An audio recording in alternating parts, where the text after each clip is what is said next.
Bonsoir à tous, merci de nous rejoindre à la une de l'actualité. Le Conseil des ministres tient aujourd'hui sa réunion périodique par visioconférence, présidée par Abdelmajid Tebboune, président de la République, chef suprême des Forces armées, ministre de la Défense nationale.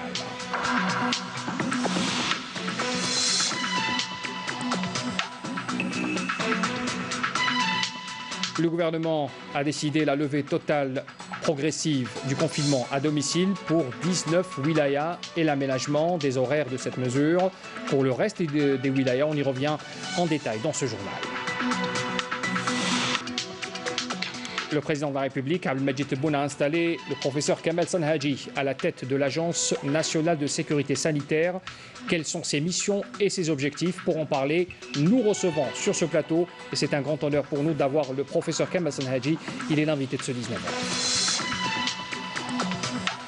109 nouveaux cas confirmés de coronavirus, 186 guérisons, 7 décès ont été également enregistrés durant les dernières 24 heures. Nous écouterons également tout à l'heure le docteur Jamal Foura.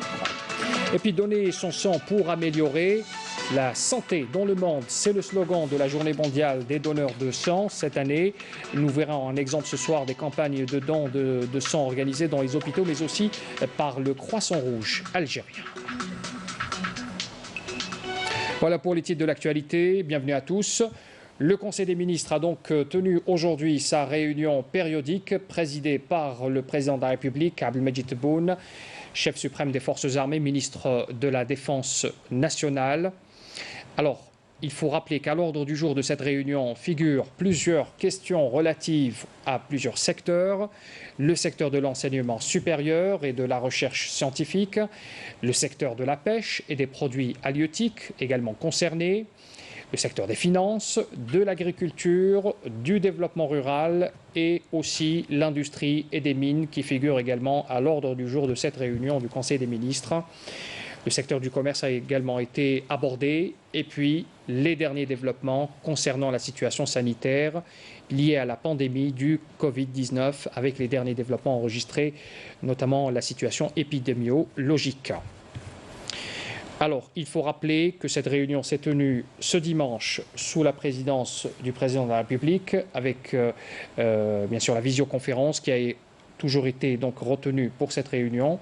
Vous le découvrirez sur ces images et bien sûr nous aurons l'occasion d'y revenir avec tous les détails sur les décisions prises lors de ce Conseil des ministres dans nos prochaines éditions. Le gouvernement a décidé la levée totale du confinement à domicile pour 19 wilayas et l'aménagement des horaires de cette mesure pour le reste des wilayas du pays. C'est une deuxième phase de déconfinement progressif qui concerne également la reprise de certaines activités économiques et commerciales, notamment celle du transport urbain, suburbain et les taxis. Aussi, Abdelmajid Makassi. Après la reprise de certaines activités économiques et commerciales il y a une semaine, une deuxième phase du déconfinement progressif débute aujourd'hui dimanche, sans pour autant englober la totalité des secteurs. Pour cette reprise, il a été décidé d'engager un certain nombre de mesures au titre de la deuxième phase de la feuille de route qui a tracé le plan de sortie progressive et flexible du confinement. Ainsi, et en ce qui concerne le confinement partiel à domicile, il a été décidé la levée totale du confinement à domicile pour 19 wilayas et l'adaptation des horaires de confinement de 20h à 5h du matin pour 29 autres wilayas. Il est également décidé la levée de la mesure de mise en congé exceptionnelle rémunérée des 50% des effectifs du secteur économique public et privé et celle aussi des institutions à administration publique, tout en maintenant cette mesure au profit des femmes enceintes et celles élevant des enfants en bas âge. Les administrations doivent également veiller à l'apurement des reliquats de congés de leurs effectifs et à l'ouverture de la période des départs en congé au titre de l'année en cours. Le transport est l'autre secteur touché par les nouvelles mesures de reprise à travers l'ensemble des wilayas du pays.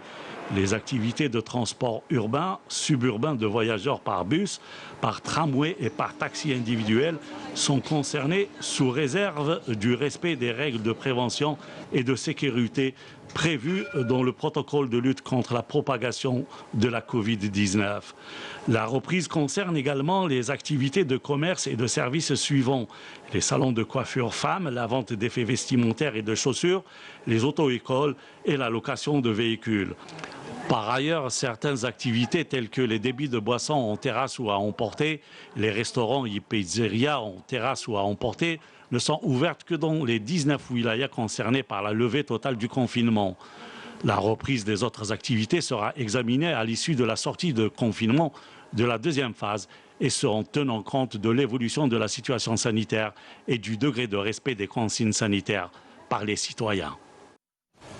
La Direction générale de la fonction publique annonce les horaires de travail applicables à partir de ce dimanche jusqu'à jeudi, compte tenu des nouvelles mesures de confinement à domicile prévues par le dispositif réglementaire relatif à la prévention et la lutte contre le coronavirus. Alors, les horaires de travail, pour être précis, sont de 7h à 15h pour les personnels exerçant dans les wilayas d'Adrar, Tamanrasset, Ilizi, Tindouf, Béchar, Ouergla, Ghardaya, Laghouat, Biskra, El Oued également, et ce jusqu'au 30 septembre de cette année, précise encore la Direction générale de la fonction publique. Pour le personnel, plutôt les personnels exerçant dans les autres wilayas, ces horaires sont de 8h jusqu'à 16h30, ajoute encore le même communiqué. Le président de la République, Abdelmajid Tebboune, rappelez-vous, avait procédé hier samedi à l'installation du professeur Kamel Sanhaji à la tête de l'Agence nationale de sécurité sanitaire chargée de la mise en place d'un système de santé développé offrant des soins de qualité, outre une large prévention contre les différentes maladies. On aura l'occasion d'en parler avec le professeur qui est avec nous sur ce plateau. Mais avant, quels seront les premiers chantiers de cette nouvelle agence? Élément de réponse avec Abdelmajid Bakassi. Composée de personnalités scientifiques et d'experts hautement qualifiés, l'agence fait office de conseiller scientifique du président de la République en matière de sécurité sanitaire et de réforme du système sanitaire national.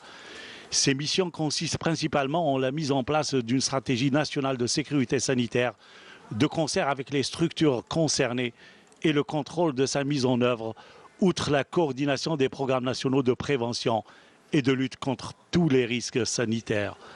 L'Agence nationale de sécurité sanitaire est d'autre part chargée de la mise en place d'un système de santé développé offrant des soins de qualité, outre une plus large prévention contre les différentes maladies. L'agence sera dotée de larges et importantes prérogatives et sera totalement souveraine dans ses décisions. Les décisions de l'agence seront concrétisées sur le terrain dans le cadre de la réforme du système de santé. 3 éminents professeurs ont été installés hier par le président de la République à la tête de l'agence. Il s'agit du professeur Kamel Sanhaji, président, Smaïl Mesbah au poste de vice-président et Elias Zerhouni, conseiller spécial à l'Agence nationale de sécurité sanitaire. Dans sa première déclaration à la presse, le professeur Sanhaji a souligné que la création de cette agence intervient à une étape cruciale et devra constituer pour le système de santé national un outil important, voire inédit, eu égard aux réformes engagées par l'Algérie dans le domaine de la santé. Le professeur Kamel Sanhaji, bonsoir. Bonsoir. Vous êtes l'invité de ce 19h. C'est un honneur, je le répète encore une fois, vous êtes un éminent chercheur et vous nous avez fait l'honneur d'être avec nous sur ce plateau ce soir. Alors, avant de parler de cette nouvelle mission qui vous a été conférée, plutôt confiée par le président de la République, on se doit déjà de faire un rappel de vos réalisations. Vous avez d'abord un doctorat en faculté de médecine, de pharmacie de Lyon, ainsi qu'un doctorat d'état des sciences de l'université de Lyon. Vous êtes également directeur de recherche en immunologie au CHU de Lyon également.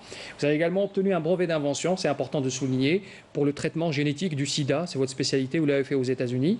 C'est d'ailleurs votre spécialité, je le répète. Vous avez écrit des ouvrages aussi de médecine, dont l'ouvrage Sida, armes et bagages, paru en 1996. Plus de 100 recherches scientifiques parues dans les plus grandes revues scientifiques. C'est impressionnant comme parcours, professeur Kamel Sanhaji. Vous êtes aujourd'hui donc à la tête de cette agence nationale de sécurité. On en a beaucoup parlé ces derniers jours avec la crise du Covid-19. Il y a du retard dans ce travail de veille sanitaire? C'est un énorme retard que nous accusons en matière de sécurité sanitaire, mais c'est valable pour le reste des pays du monde.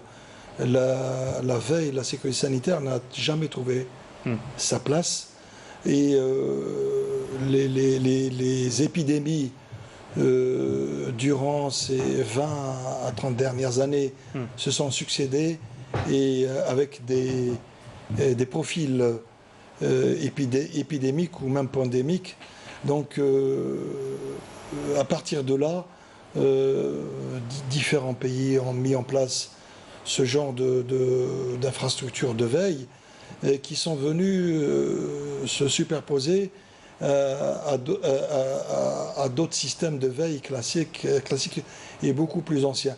Si bien que ça fait une espèce de millefeuille où on a des chevauchements, des périmètres qui se confondent, etc. Et surtout, si elle fonctionnait de façon normale, transparente, ça aurait été peut-être un peu mieux. Mais comme vous le savez, dans beaucoup de ces structures, le fonctionnement, surtout quand il y a une bureaucratie, il y a des séparations, ce qu'on appelle le fonctionnement en silo. C'est-à-dire vous avez différentes infrastructures et qui font plus ou moins la même chose et qui ne communiquent pas entre elles. Et tout cela, ça paralyse le travail. C'est complètement. Donc aujourd'hui, cette agence bénéficie justement de cette souveraineté qui lui permet de travailler, d'être beaucoup plus dans la coordination avec les autres services, avec les autres organes. Oui, ce sera complètement différent. Bien sûr, on fera un état des lieux de ce qui existe, etc. On ne va pas tout casser, tout détruire, mais il faut qu'il y ait une espèce d'audit pour qu'on puisse comprendre toutes les missions des différentes instances de veille, plus ou moins de sécurité sanitaire, qui existent, plus ou moins anciennes, etc., qu'il faudrait regarder de près leurs missions, et pour pouvoir les remodeler de nouveau, il y aura des fusions, il y aura de nouvelles assignations, des nouvelles créations, peut-être même des dissolutions, pourquoi pas. Mais bien sûr, en tenant compte de sa composante humaine, pour qu'on puisse pas démarrer de zéro, c'est pas possible. Il y a quand même une expérience acquise, etc. Et tout cela va être exploité de façon efficiente et rationnelle. Alors, je voudrais vous poser cette question. Vous avez déclaré que la création de cette agence favorise donc d'abord cette réforme de la santé, du système de la santé, donc on en parle depuis quelques temps déjà, par l'établissement d'une relation directe entre la sûreté nationale et la santé publique. C'est un concept nouveau. On n'a pas l'habitude de parler de ça en Algérie. Comment cela va se traduire sur le terrain? Est-ce qu'aujourd'hui, la question de la santé est une question de sécurité nationale? Absolument. Parce que c'est une question, disons, presque de bon sens, dans la mesure où vous avez donc cette surprise de crise sanitaire du Covid ou de la Covid, peu importe. La Covid, oui. Voilà, a montré, a mis à genoux des grandes nations, des États entiers. Quand vous avez donc une telle catastrophe, entre guillemets, qui vous tombe sur la tête, et vous allez avoir des gens malades. Vous allez avoir, dans ce profil pandémique, vous aurez des milliers, même des millions de personnes qui seront malades. Et là, vous allez perdre toute la force de travail. Et donc, ça va avoir un impact négatif sur le développement d'un pays, d'un État, etc. Donc, il est clair que si on peut contenir, etc., par exemple, avec cette agence qui pourra proposer des réformes de façon à rationaliser de façon efficiente, opérationnelle, pour pouvoir contenir ce genre de surprise épidémiologique. Là, à ce moment-là, vous allez avoir, vous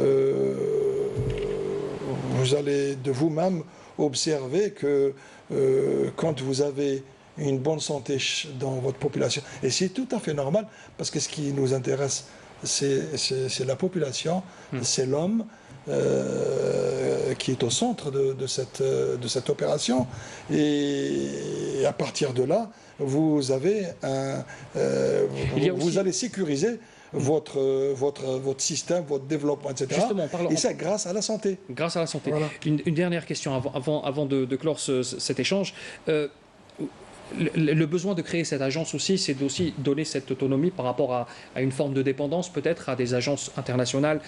On a vu aujourd'hui, comme l'OMS, ce qui s'est passé par rapport à la gestion de la crise. Il y a eu quelques actions de non-sens. Vous l'avez vous-même parlé, vous avez parlé de ça. Est-ce que cette agence permettra à l'Algérie d'avoir une forme d'autonomie, de prise décisionnelle par rapport à des choix de santé?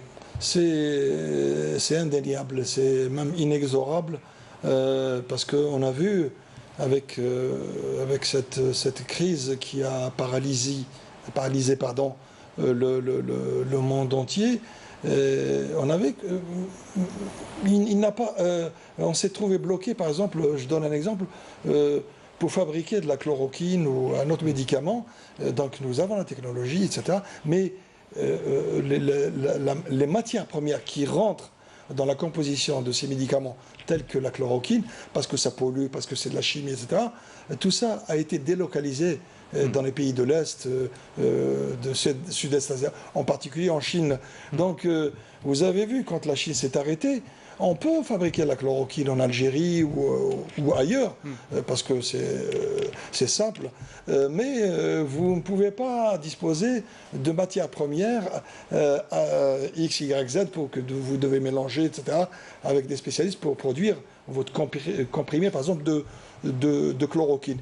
Et tout cela, il va falloir le contourner et ne plus laisser les choses se faire ailleurs, nous échapper, et que des choses comme ça qui sont stratégiques, il faudrait les garder au niveau local, donc au niveau que ce soit, comme vous le dites si bien, dans un contexte de souveraineté où j'ai une crise sanitaire, etc., j'ai plus de médicaments, eh ben, je suis capable la décision d'avoir mes produits chimiques, etc., de les mélanger et de fabriquer, de soigner ma population. C'est tout à fait normal. Très bien.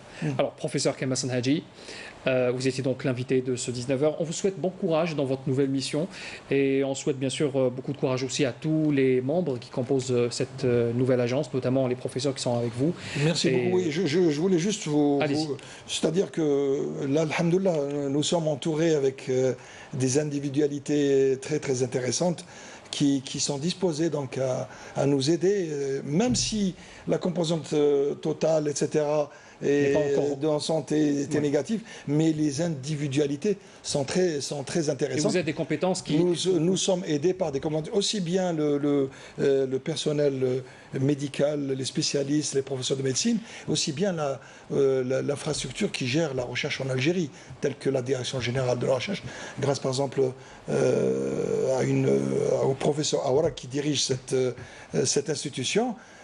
Qui a mis tout son poids pour pouvoir épauler cette institution et nous le remercions d'avance. On soulignera à la fin que vous faites partie donc de ces Algériens qui ont réussi à l'étranger et qui reviennent en Algérie pour concrétiser et aider notre pays à mieux se développer, notamment dans le secteur sanitaire qui est très important. Merci encore une fois, professeur Kamal Sanhaji. Je rappelle que vous êtes le président de cette nouvelle agence donc, qui a été instaurée hier par le président de la République. Et on vous souhaite bon courage dans votre mission. Merci.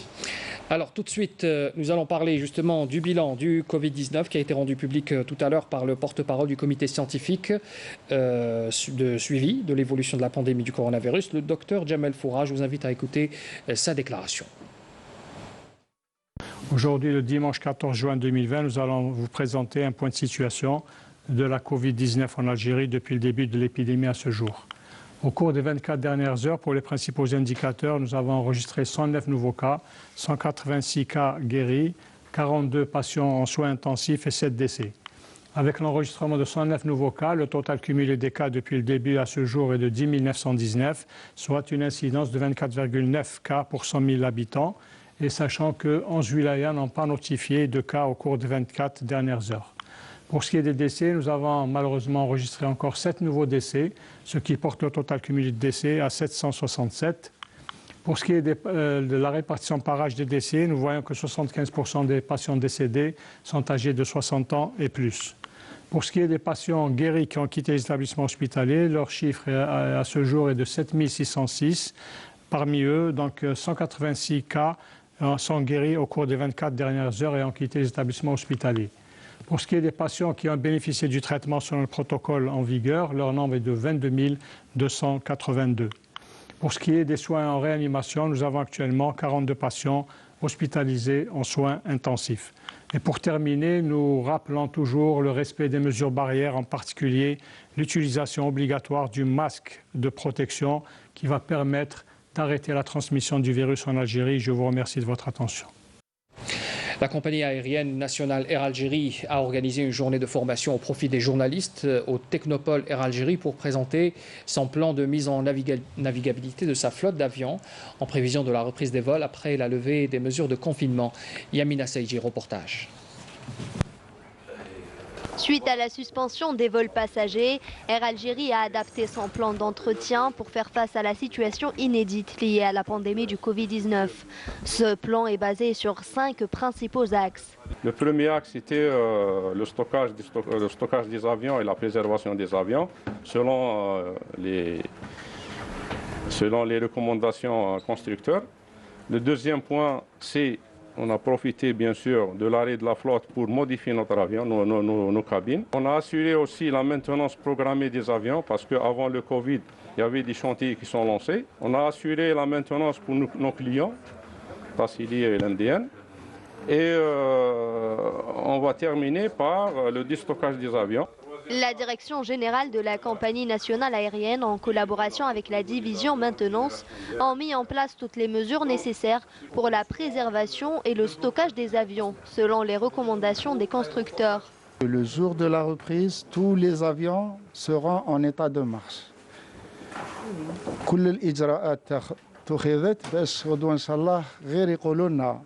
Des confinements dans 2 jours, 3 jours, les avions seront prêts à voler. Mais qu'en est-il du système d'aération à l'intérieur des avions d'Air Algérie? Il est efficace à 99,99% en matière de protection des passagers. Ce qui fait qu'on aura un air frais qui va provenir de la partie supérieure du fuselage et bien sûr, selon le flux, il va se transmettre au niveau du fuselage inférieur. Ce qui fait en matière de contamination, on aura pratiquement le risque est très faible. Compagnies aériennes et fabricants d'avions doivent aujourd'hui convaincre les voyageurs que les risques de contamination sanitaire sont quasiment inexistants dans un avion. Donner son sang pour améliorer la santé dans le monde, c'est le slogan de la journée mondiale des donneurs de sang cette année. La campagne de don de sang a été lancée à travers la capitale, en Algérie. Donc, exemple dans l'hôpital de Bnimsous, où médecins et aides-soignants ont répondu présents. Saïda Mayouf. Ce sont là des cris de souffrance et des appels émanant d'enfants malades pour sensibiliser tout un chacun à l'action du don de sang, à même de faire renaître chez eux une lueur d'espoir. Je rappelle à tous que de nombreux malades sont en manque flagrant de sang, un élément vital pour leur survie. J'espère que le nombre de donneurs augmentera grâce à la sensibilisation. Nous prenons les mêmes précautions d'usage pour les donneurs de sang que celles prises pour les malades. Et sachez que cette crise sanitaire de la Covid-19 ne change rien en matière de collecte de sang, car le besoin se fait de plus en plus sentir. Pour chaque prise de sang, la bonne santé du donneur est vérifiée d'une manière systématique. Les personnes en bonne santé, âgées entre 18 et 60 ans jusqu'à 65 ans et n'étant soumises à aucun traitement d'une maladie quelconque, pourront devenir des donneurs périodiques. Les plaquettes de sang collectées ici à travers les nombreux donneurs ayant répondu présents au plus fort de la crise sanitaire vont aller directement à l'hôpital de Bnimsous. Et c'est au prix d'énormes efforts consentis de la part de tout un chacun que cette noble opération est effectuée. Par ce geste, j'ai voulu participer à sauver des vies, car j'ai entendu dire que le stock de plaquettes de sang arrive presque à rupture. C'est la première fois que je viens donner mon sang. J'ai appris que les réserves de sang sont en dessous du niveau escompté. Et même en cette crise sanitaire, j'ai bravé mes craintes et je participe à ce geste salvateur. Un geste salvateur qui s'avère payant et porteur d'espoir pour de nombreux malades rêvant de guérison. Le Croissant Rouge algérien pleinement investi également dans le don de sang, en collaboration avec l'hôpital Mustafa Bacha d'Alger. Une vaste campagne de collecte de sang a été organisée. Saïd Fellak était présent ce matin pour le lancement de cet événement. Les Algériens étaient nombreux à répondre présents à l'appel lancé par le Croissant Rouge algérien dans le cadre d'une campagne nationale de collecte de sang. Exemple à Alger Centre, devant la Grande Poste. On a pris l'initiative d'organiser cette journée à la place de la Grande Poste. Et le flux des gens sont massifs. Il y a des dizaines et peut-être plus. Je suis ici pour faire aussi donner de mon sang. C'est la journée internationale du don du sang. Il est normal d'être là dans cette, je dirais, élan de solidarité nationale. Chacun le fait à sa manière et aussi pour encore une fois montrer que le Forum des chefs d'entreprise est mobilisé auprès de la population. Je vis à Alger puisque je travaille à l'ambassade d'Espagne en Algérie. En cette journée mondiale de donneurs de sang, j'ai tenu à venir offrir un peu de mon sang pour aider mes amis algériens. J'espère que cela pourra servir. En raison de la pandémie du coronavirus et souvent par crainte de contamination, le don de sang a connu une baisse considérable lors des dernières semaines. Les banques de sang sont quasiment vides, il était donc urgent d'agir. Durant cette période du coronavirus, nous étions très sollicités par des malades qui avaient besoin du sang. Donc nous avons jugé utile d'organiser plusieurs collectes et ça a été fait. Écoutez, nous cette journée, on espère obtenir gain de cause, avoir de plus de poches possible pour sauver des vies parce qu'effectivement les banques de sang sont vides. Donc aujourd'hui, on a sollicité l'hôpital Mustafa ainsi que le Croissant Rouge participer à cette journée internationale, c'est-à-dire aujourd'hui le 14 et demain le 15, afin de pouvoir faire bénéficier à tous les malades d'Alger ces poches. Parce qu'effectivement, c'est un manque, surtout pour les plaquettes. Donner un peu de votre sang, c'est sauver une vie. Et le sang, on le récupère au bout de 24 heures ou 48 heures. Et quelqu'un qui n'a pas de transfusion, il peut dépérir. C'est un acte humanitaire. En 2019, pas moins de 7642 poches de sang avaient été réunies à l'occasion de la célébration de cette journée. Le défunt Ali Braiti, ancien ministre délégué au budget, décédé jeudi dernier en France des suites d'une longue maladie, a été inhumé ce dimanche au cimetière de Ben Aknoun à Alger. L'enterrement s'est déroulé en présence du conseiller à la présidence de la République, Abdelhafid Allahoum, de personnalités politiques et nationales ainsi que des proches du défunt. Feu Ali Braiti avait occupé le poste de ministre délégué du budget de 92 à 2000. Le président de la République, Abdelmejid Tebboune, avait adressé un message de condoléances à la famille du défunt. Et puis le chanteur de Aïssawa, Zineddine Bouabdallah, est décédé ce matin à l'âge de 57 ans. Tout au long de sa carrière artistique, le défunt avait veillé à perpétuer les mélodies et les rythmes de chaque chanson.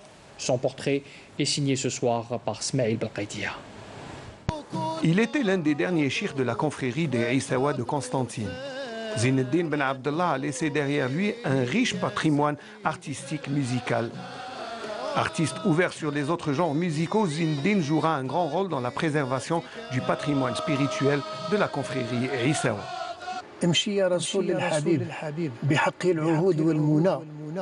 وقل لهم فنانيد المغيب وحل البعاد ما بيننا ندعو للإله المجيب يجمع عن قريب شملنا ونغنم معهم راحتي باش ننكي العوادل والحسود أشحال ما تطول غيباتي نسبد المسرة تعود.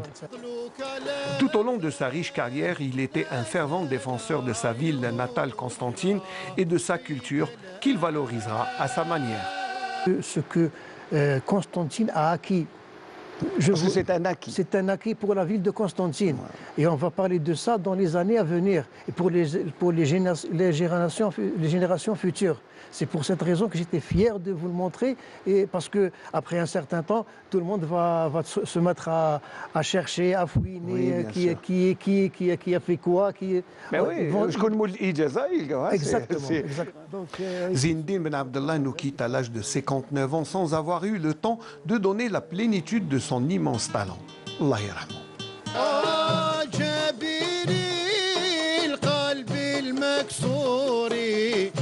بحر النور يسر به ربي أموري يا ذا الإكرام. Inna lillahi wa inna ilayhi raji'un. On termine ce journal avec ce communiqué du ministère de la Défense nationale dans le cadre de la lutte contre la contrebande et la criminalité organisée et dans la dynamique des efforts inlassables visant à endiguer la propagation du fléau du narcotrafic dans notre pays. Un détachement de l'armée nationale populaire a saisi hier une grande quantité de kifs traités s'élevant à 2 quintaux et 4 kg et ce lors d'une patrouille de fouilles et de recherche. Vous le voyez sur ces images, une patrouille de fouilles et de recherche menée près de la zone frontalière de Bni Wounif dans la wilaya de Béchar.